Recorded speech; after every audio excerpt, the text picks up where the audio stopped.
Okay, so today we pick up with big business as it emerges in this new industrial age. So we're going to start out looking at Andrew Carnegie, and Andrew Carnegie was involved in the steel business. And if you remember, the steel business is one of those major things that takes off because of we have such a large deposit of iron, or large deposits of iron throughout the U.S. So he gets involved in the steel business, and he's going to be very, very successful at it. And his success is due a lot to his management practices. So there's a couple of things that he does with his management. The first is that he's going to look for ways to make better products cheaper. So he's going to try and make things that are really good but make it for less money. So he is going to invest in new machinery. He's going to invest in chemical engineers in order to try and improve the quality of his steel. He wants his steel to be the best out there. But he also keeps a pretty detailed accounting system. He wants to keep track of his exact costs. So out of businessmen, he does a very, very good job of keeping track of what he's spending his money on. The second thing he does is that he tracks a lot of talented people to work for him.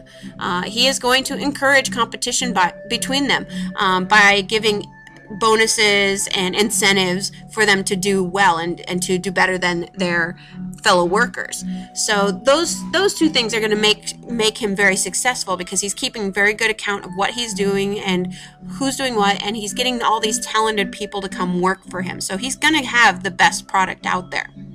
Now, he also employs a couple business strategies to try and control the steel industry.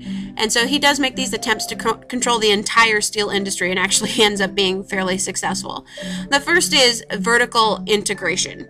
So vertical means like straight up and down, right? So vertical integration means that he's going to buy out all his suppliers. So people who are supplying him with the iron, who are supplying him with the raw steel, he is going to buy out his suppliers. Well, why does he do that? Well, the reason is that he's trying to control costs. Remember, he keeps a very detailed accounting system, so he wants to make sure that his costs are going to be very, very low.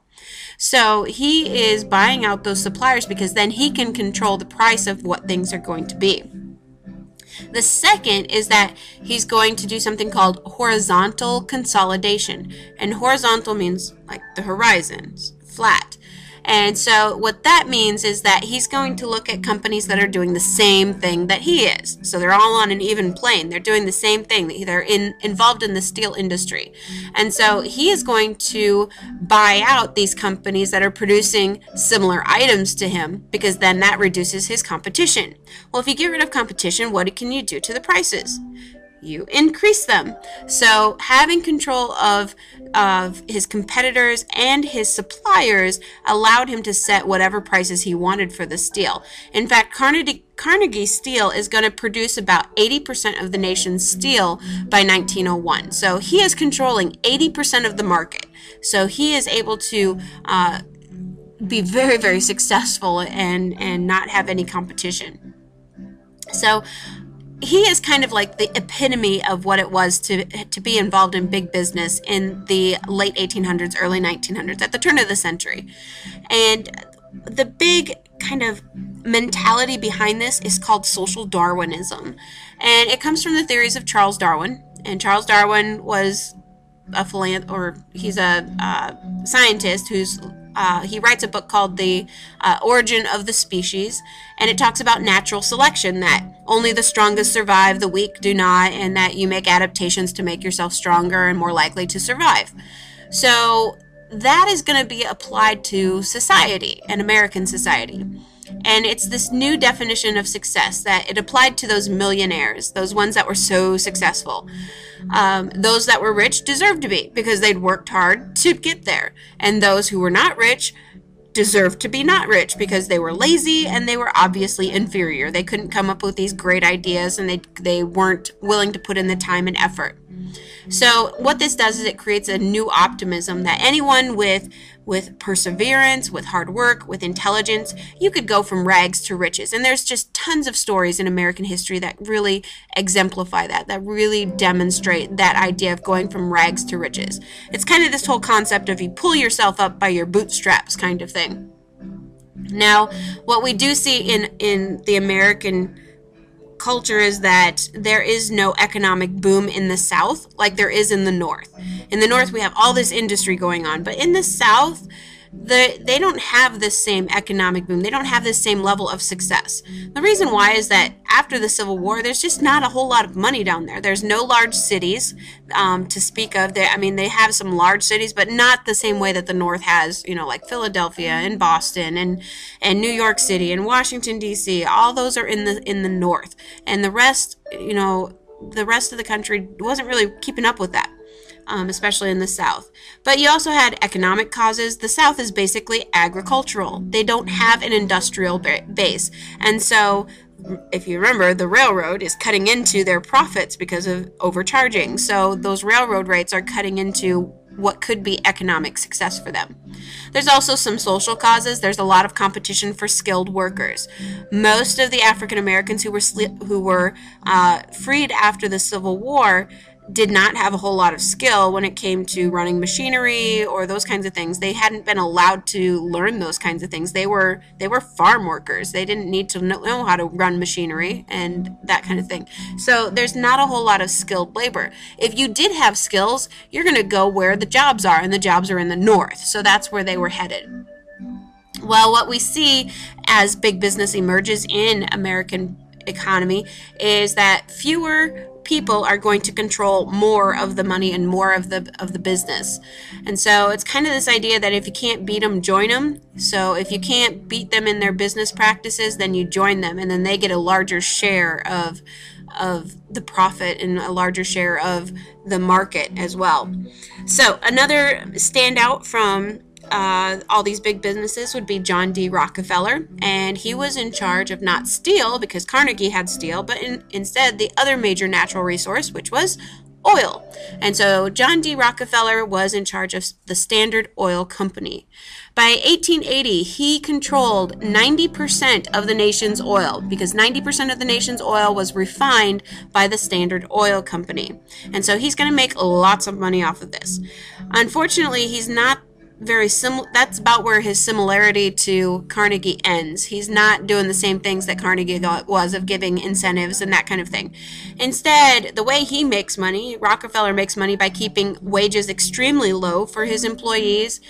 He's going to drive his competition out of business basically just by selling his oil at lower rates because he could. And that gets rid of his competition, which means once he has control of the market, he's going to hike those prices right up. And that's how he makes a ton of money. His agents were able to get all kinds of bribes and rebates from the railroad and kickbacks from the railroad. So again, he's making tons of money that way as well. But he's going to be the reason the industrialists like Carnegie and Rockefeller and J.P. Morgan are going to get the nickname of robber barons, because he's kind of stealing the money in a way. He's doing these business practices that are kind of crappy, that, you just don't treat people that way, but he does them anyway, and that's how they get that nickname of robber barons.